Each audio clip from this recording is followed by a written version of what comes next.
warahmatullahi wabarakatuh. Salam sejahtera bagi kita semua. Perkenalkan, saya Anila Fatimah Zahroh, perwakilan dari kelompok 9 yang akan memimpin acara diskusi kita kali ini. Alhamdulillah pada kesempatan ini kita akan menyampaikan diskusi mengenai perencanaan audit dan prosedur analitis yang akan disampaikan oleh rekan-rekan saya, yaitu Mbak Nazilatul Munawaroh, dan yang kedua yaitu Mbak Desi Setianingsih. Marilah kita dengarkan penyampaian materi dari kelompok 9 ini. Kepada Mbak Nazilatul Munawaroh, dipersilahkan. Oke, untuk yang pertama ada perencanaan. Standar audit yang berlaku umum mengenai pekerjaan lapangan yang pertama mengharuskan melakukan perencanaan yang memadai. Auditor harus melakukan perencanaan kerja yang memadai dan harus melakukan pengawasan secara seksama terhadap pekerjaan yang dilakukan oleh para asistennya. Ada 3 alasan utama audit melakukan perencanaan tugas, yaitu yang pertama, untuk memungkinkan auditor memperoleh bahan bukti kompeten yang cukup untuk kondisi yang ada. Yang kedua, membantu mencegah biaya audit tetap wajar. Dan yang ketiga, menghindari kesalahpahaman dengan kliennya.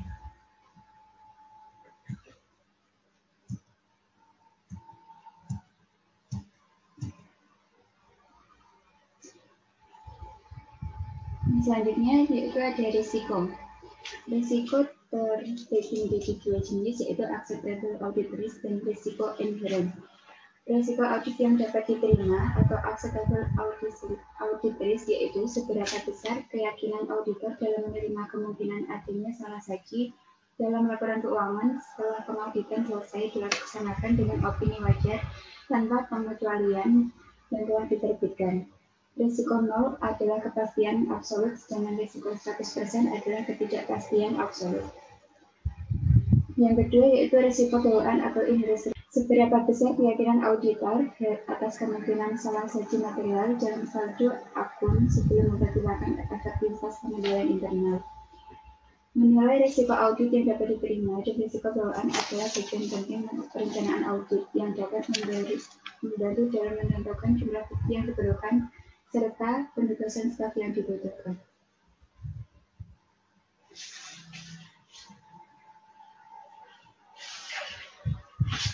Selanjutnya yaitu ada perencanaan audit dan merancang pelaksanaan audit. Yang pertama yaitu menerima klien dan perencanaan audit, kemudian memenuhi bisnis klien, menetapkan risiko bisnis klien, dan yang terakhir pelaksanaan prosedur analitis pendahuluan.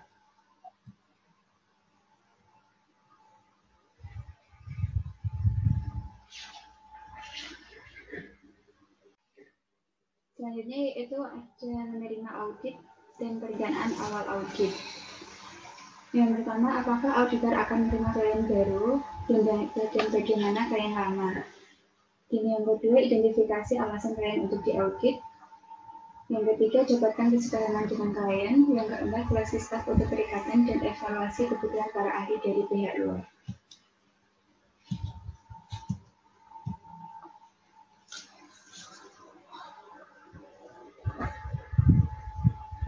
Slide berikutnya yaitu memahami bisnis dan industri klien. Yang pertama, industri dan lingkungan internal. Ada 3 macam, yaitu auditor dapat menolak industri-industri yang berisiko. Dan yang kedua, beberapa risiko inherent yang umum untuk klien di beberapa industri tertentu. Dan ketiga, banyak industri yang memakai ketentuan akuntansi khusus. Auditor harus mendapatkan pemahaman yang memadai atas intensitas dan lingkungannya, termasuk pengendalian internalnya untuk menilai risiko salah saji material dalam laporan keuangan, baik disebabkan karena kesalahan atau kecurangan, dan untuk merancang sifat, waktu, dan keluasan prosedur audit yang lebih lanjut.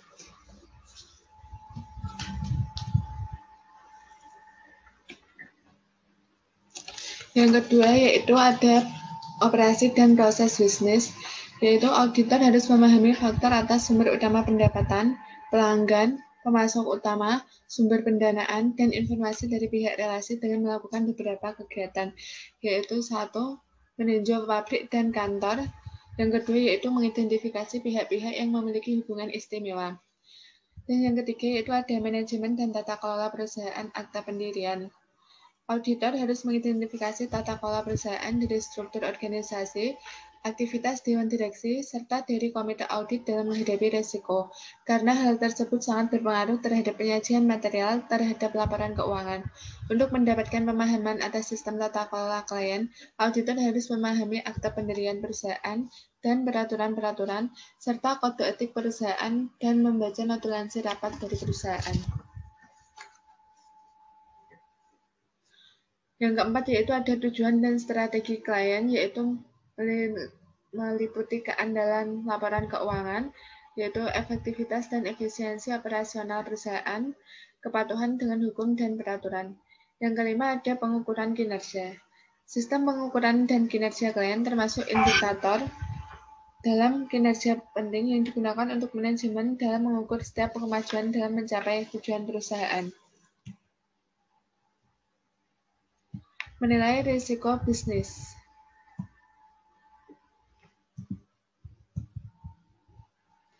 Risiko bisnis klien yaitu risiko bahwa klien akan gagal mencapai tujuannya.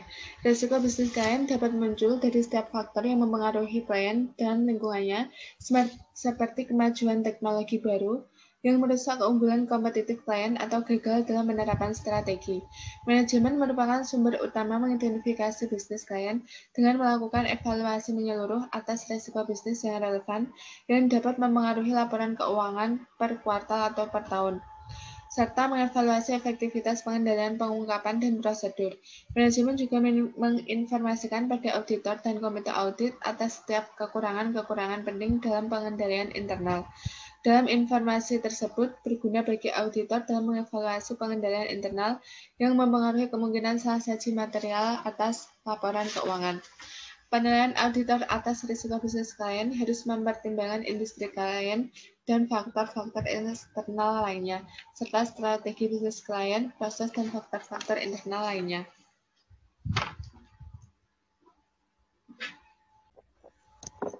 Prosedur analitis awal dilakukan agar auditor dapat memahami dengan baik bisnis klien. Yang kedua, prosedur yang dapat digunakan adalah dengan membandingkan rasio-rasio klien dengan industri atau kompetitor.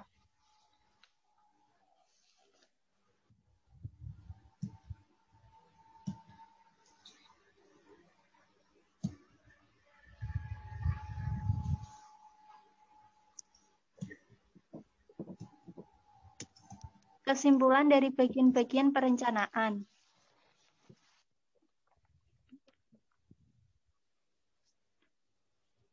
Menerima klien dan melakukan perencanaan audit awal memahami bisnis dan industri klien, menilai risiko bisnis klien, melaksanakan prosedur analitis pendahuluan, menetapkan materialitas, dan menilai risiko audit yang dapat diterima serta risiko intern.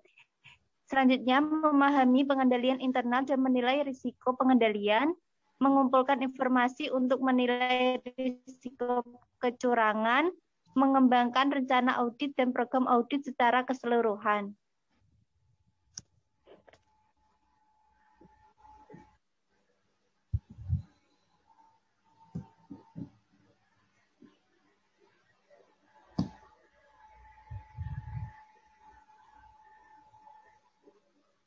Prosedur analitis. Prosedur analitis yang dapat dilakukan pada setiap fase selama penugasan kerja berlangsung, yaitu prosedur analitis diperlukan dalam fase perencanaan untuk membantu menentukan sifat, keluasan, dan waktu dalam prosedur pengauditan. Yang kedua, prosedur analitis dikerjakan selama fase pengujian. Audit sebagai penguji untuk mendukung saldo akuntan. Yang ketiga, prosedur analitis juga diperlukan selama fase penyelesaian audit.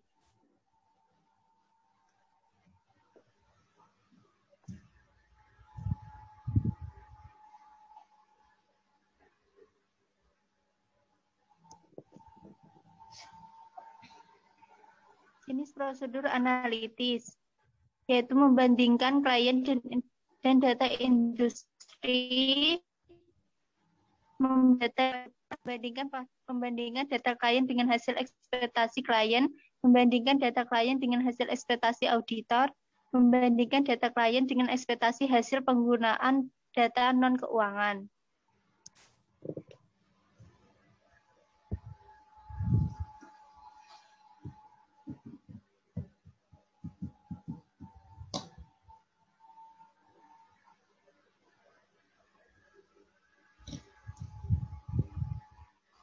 Rasio-rasio keuangan umum. Prosedur analitis auditor sering menggunakan rasio keuangan yang umum selama perencanaan dan penelahaan akhir dalam pengauditan atau laporan keuangan.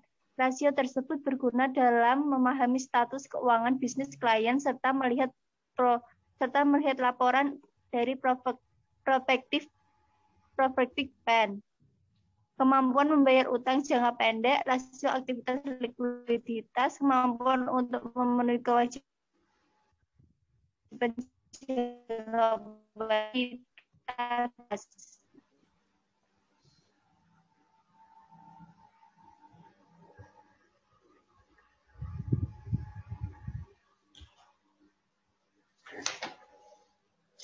Itulah penyampaian dari pemateri tentang perencanaan audit dan prosedur analitis.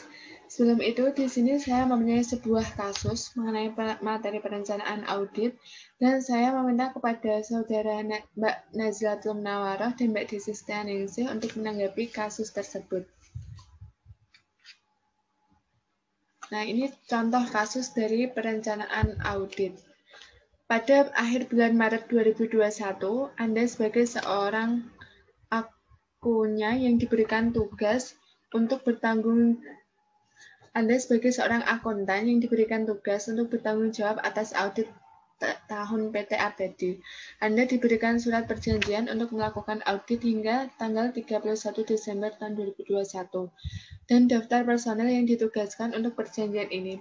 Hal tersebut merupakan tanggung jawab Anda untuk merendahkan dan mengawasi kerja lapangan dalam perjanjian ini. Nah, permintaannya adalah diskusikan persiapan dan perencanaan yang diperlukan untuk audit tahun PT Abadi sebelum memulai kerja lapangan di kantor perusahaan.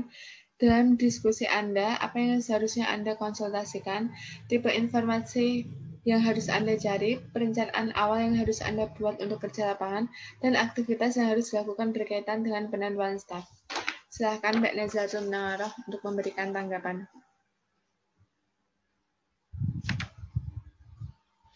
Baik, menurut saya, kesuksesan audit sangat ditentukan oleh perencanaan audit secara matang.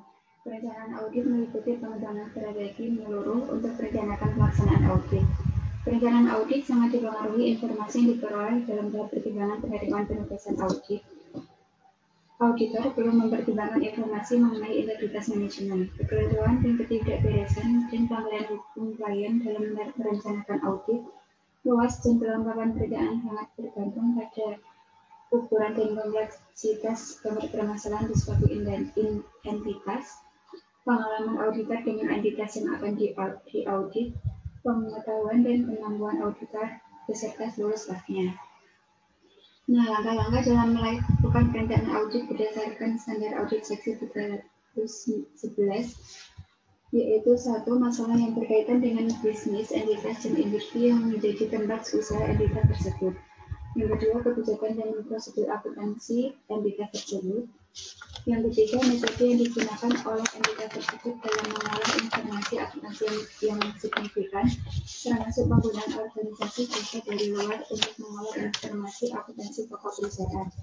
Yang keempat, tingkat risiko pengendalian yang direncanakan.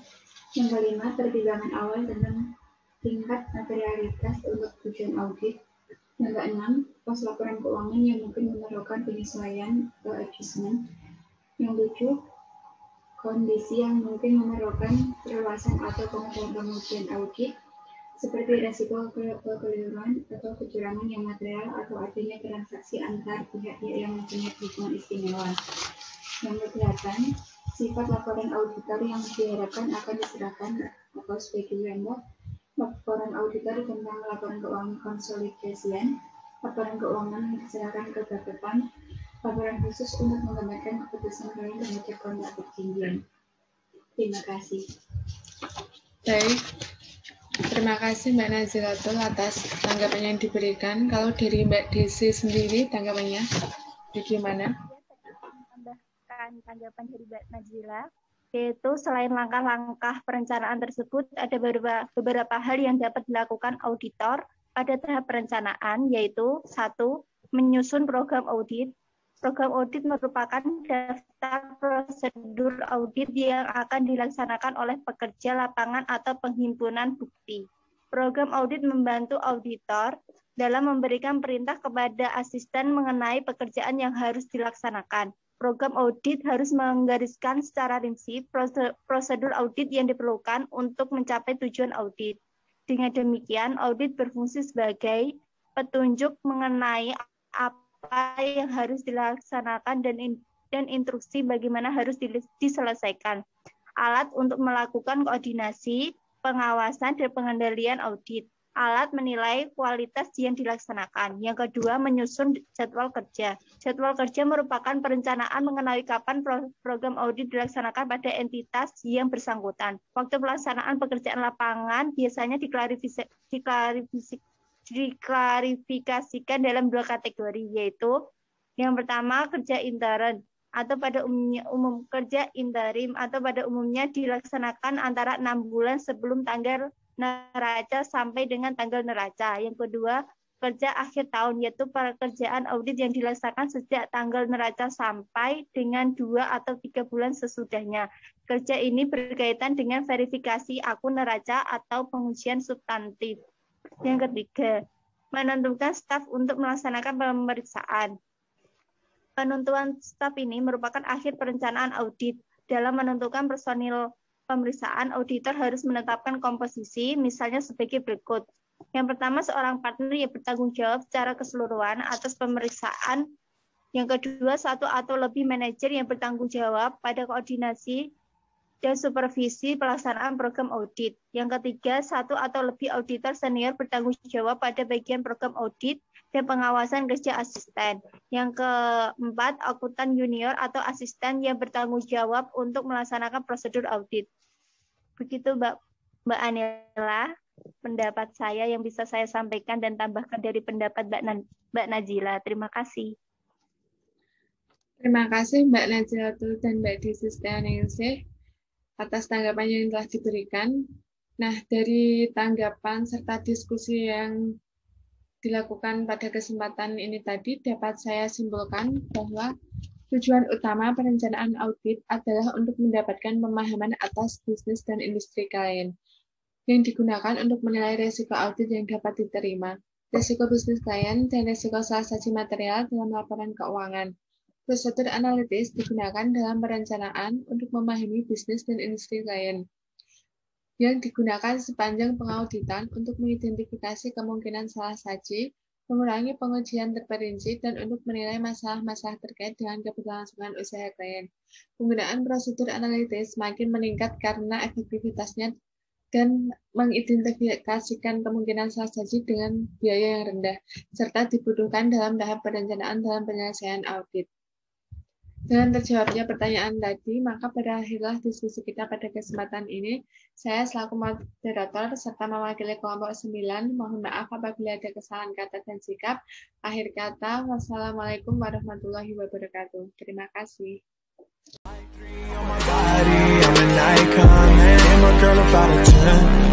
I should fuck her in the Benz.